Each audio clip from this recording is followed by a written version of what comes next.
All right, so today we're diving deep into a pretty long history here, the long road to the nation state. It looks like we've got a really good mix of stuff to work with here. We've got Mm. some academic excerpts, we've got historical accounts, and from what I'm seeing, it looks like we're going to be focusing specifically on Europe and the Ottoman Empire. Yeah, that's right. And what's really fascinating here is the concept of a nation state with its, defined borders and a sense of shared national identity. That wasn't always a given. Yeah, that's that's almost hard for me to imagine now. Right. We're so used to thinking of the world in terms of nation states, but centuries ago, people lived in a very different world. So where do we even begin to understand this shift? Well, I think we have to set the stage. We have to think about the world before nation states existed. Take the Byzantine Empire, for example. In 780, it was a melting pot of cultures and languages. Okay, so instead of like clear-cut national borders, you had this, I guess you could say, patchwork of diverse communities all kind of smushed together. Exactly. Imagine bustling marketplaces with Greek merchants haggling alongside Armenian traders, Wow. all under the watchful eye of Byzantine officials. And you also have Slavic speakers in the Balkans and a mix of Arab and Jewish communities throughout the empire. Empires were, by their very nature, diverse. It's pretty amazing to think about how different that world was from, the one we live in today. Absolutely.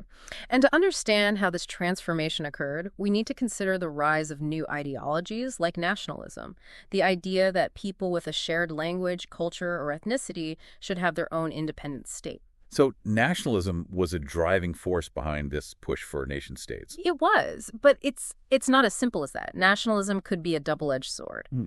While it inspired movements for independence and self-determination, it could also be used to justify exclusion, Oh, yeah. even violence. I can see how that could happen. Oh. I mean, the idea of us versus them can easily take root when national identity is at stake. Precisely. And one striking example of this darker side of nationalism comes from late Wilhelmine Germany, Okay. where this concept of blood ties emerged as a way to define who was truly German. Blood ties. That sounds almost like a way to create like a hierarchy within a nation, like who's more German than someone else. It was. It essentially argued that national identity was inherited, almost like a biological trait. And it was used to exclude certain groups, particularly Jews, from being considered part of the German nation. And this concept of blood ties, while specific to that time period, it has eerie echoes in some of the exclusionary rhetoric and identity politics we see today. That's a chilling thought. I mean, it's a reminder that the ideas used to build nations can also be used to divide and harm. Yeah, it's a crucial point. Nationalism, while a powerful force for change, has always carried the potential for both unification and exclusion. So we have this backdrop of empires kind of starting to crumble, new ideas about national identity taking root. What else contributed to this shift toward the nation states that we recognize today? One factor that might surprise you is the spread of Christianity. Religion. I hadn't really considered that. How did that play into it? It played a huge role, especially in Europe. Think about the Christianization of the Slavs, for example. Missionaries like Saints Constantine, Cyril, and Methodius, they traveled to Slavic populations, Right. particularly in areas like Bulgaria. So they weren't just spreading religious beliefs, they were also influencing the development of distinct cultural identities. That's right. The adoption of Christianity often led to the development of new cultural identities, sometimes even laying the groundwork for future political entities. And this fusion of religion and politics wasn't limited to Europe. Even in the predominantly Muslim Ottoman Empire, we see how religion could be used to legitimize and consolidate power. So religion wasn't just about faith. It became a powerful tool for shaping culture and politics. It was a force to be reckoned with, that's for sure. Yeah. And this brings us to another crucial aspect of nation-state formation: migration. So we're not just talking about like shifting borders on a map. We're talking about shifting populations. Exactly. Both the Ottoman and Byzantine empires witnessed massive movements of people, both forced and voluntary. And this had a profound effect on the ethnic and religious makeup of different regions. Let's dive into that a bit. What kind of migrations are we talking about specifically?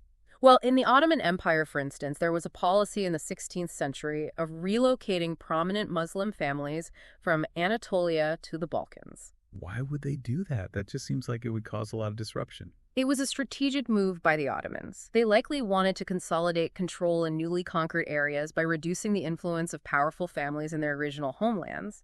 Of course, uprooting families and moving them across vast distances wasn't without consequences. Yeah. These kinds of migrations often fueled existing tensions between different religious and ethnic groups. Yeah, I can imagine. Imagine being forced to leave your home and relocate to a new area where you might face competition for resources and power. It's easy to see how this could lead to conflict. Right. And it seems like we're starting to see how all these seemingly separate factors, the rise of nationalism, the influence of religion, these large-scale migrations, they're all intertwined. You're absolutely right. They all contribute to the shifting landscape that eventually gave rise to nation-states. Fascinating. And of course, all of this was happening alongside significant economic changes. Okay, so let's talk about that. What kind of economic forces were at play here? Well, one example is the system of barats that emerged in the 18th century. These were documents issued by foreign powers that granted special privileges to non-Muslim Ottomans, particularly Greeks and Armenians. Okay, and what kind of privileges are we talking about here? Well, things like lower taxes and greater freedom to trade with Europe. So you can see how this would create some tension. Yeah, absolutely. Some groups were given a real advantage in the new economy. Right. And others were left behind. Imagine being an Ottoman merchant and you're suddenly at a disadvantage because your religion prevents you from accessing the same trade routes or paying the same tax rates as your neighbor. It's easy to see how this could fuel social and religious tensions. And how that could be exploited by certain political actors who might want to stir things up. Exactly. Economic disparities weren't just a side effect of these changes.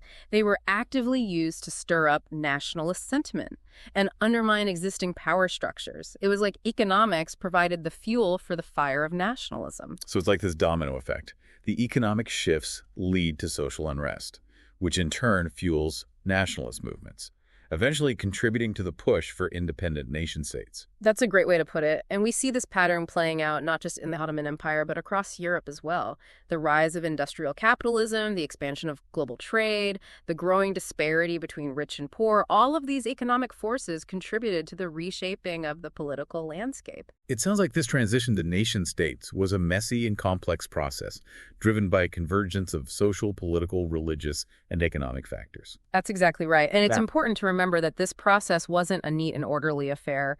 It was often violent, Right. chaotic, and fraught with unintended consequences. And speaking of unintended consequences, I'm remembering our earlier discussion about the darker side of nationalism. Mm-hmm. How did that play out as these new nation-states began to solidify their power? Well, unfortunately, the pursuit of national unity often came at a terrible human cost. We see this in the widespread violence and ethnic cleansing that accompanied the rise of nation-states, particularly in Europe and the Ottoman Empire. I mean, it's hard to believe that something as seemingly positive as, national pride could be twisted into something so destructive. It's a tragic paradox, but one that we see repeated throughout history. The desire for a unified nation, for a shared identity and purpose, can sometimes blind people to the humanity of those who are seen as different or outside the national group. So in a way, the very forces that drove the creation of nation-states, this nationalism, the desire for self-determination, also contain the seeds of their own undoing, the potential for exclusion and violence. That's a powerful observation, and I think it's a key takeaway from our exploration of this topic. Nation-states are human creations, and like all human creations, they are imperfect, reflecting both the best and worst aspects of human nature. It makes you wonder, are nation-states ultimately a good thing? Or are they inherently flawed? That's a big question, and one that we might need a whole other deep dive to unpack. But I think it's a question worth asking, especially as we consider the challenges facing the world today, challenges that often transcend national borders. Okay, so we've been focusing a lot on the specifics of Europe and the Ottoman Empire. But I'm curious to know how this process of nation-state formation played out in other parts of the world. Were there similar patterns? That's a great question, and it's important to acknowledge that while we've been focused on a particular region, these processes were happening globally, often with their own unique contexts and nuances. So the story of nation-states isn't just a European story. It's a global one. Precisely. And while there were some common threads, like the rise of nationalism and the decline of empires, the specific ways in which these trends played out varied greatly depending on the region, the existing power structures, and the cultural and historical That context. makes sense. It's like a giant tapestry with different threads and patterns weaving together to create a complex and multifaceted whole. That's a wonderful analogy. And it's a reminder that we need to be cautious about applying a Eurocentric lens when we study history.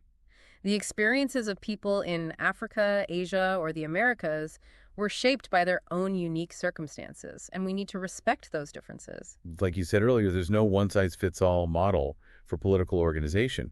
Different societies have evolved their own unique ways of governing themselves. Exactly. And these differences continue to shape the world we live in today. So to bring it back to our deep dive today, what are some of the key takeaways you hope our listener will glean from our conversation? Well, I think the first and most important takeaway is the sheer complexity of this historical process. It's not a simple story. There were countless factors involved, from the rise of new ideologies to the shifting dynamics of power to economic transformations and the impact of migration. Right. It's not something you could just sum up easily in a textbook chapter. I agree. And I also hope our listener will come away from this deep dive with a deepened understanding of how the legacies of the past continue to shape the present. The decisions made centuries ago, the conflicts fought, the migrations that reshaped populations. All of these events have left their mark on the world we live in today. So we're not just studying history for history's sake. We're trying to understand how the past informs our present and future. Exactly. And I think a third takeaway is the importance of perspective. We need to recognize that history is often told from a particular point of view, and that there are always multiple perspectives on any given event. So in a way, history is as much about interpretation as it is about facts. That's a crucial point. And it's especially important to be aware of this when we're dealing with topics as sensitive and complex as the formation of nation-states. It's a reminder to always question assumptions and to seek out diverse voices and perspectives. Absolutely. And I think that brings us to a final and perhaps most important takeaway from our deep dive. What's that? The recognition that the nation-state, for all its strengths, is not a perfect solution. It's a human invention. And like all human inventions, it's flawed and capable of both great good and great harm. It's a bit sobering when you think about it that way. This idea that the very thing that was supposed to unite us, the nation-state, could also become a tool for division and oppression. It's true. We've seen how the pursuit of national unity, often fueled by powerful emotions like patriotism and a sense of shared history, can sometimes lead to the exclusion or even persecution of minority groups. It's almost like there's a constant tension between the ideals of the nation-state and the reality of how those ideals have often been implemented throughout history. I think you've hit on something really important there. And it's a tension that we're still grappling with today as we see debates about immigration, citizenship, and national identity play out on the global stage. That's a great point. The forces that shaped the emergence of nation-states centuries ago are still very much alive and relevant in the world today. They are, and I think that's one of the reasons why it's so important to study history, to understand how we got to where we are and to critically examine the structures and systems that shape our lives. So what does this all mean for us today? We've spent this deep dive exploring the rise of nation-states, but we also know that the world is changing rapidly. Globalization, technology, shifting demographics are all challenging the traditional boundaries and identities of nation-states. You're raising some really crucial questions, and I think one of the key takeaways from our exploration is that the nation-state, while it has been a dominant force in shaping the world for the past few centuries, is not necessarily a permanent or static entity. So you're saying that the era of the nation-state as we've known it might be coming to an end. It's certainly possible.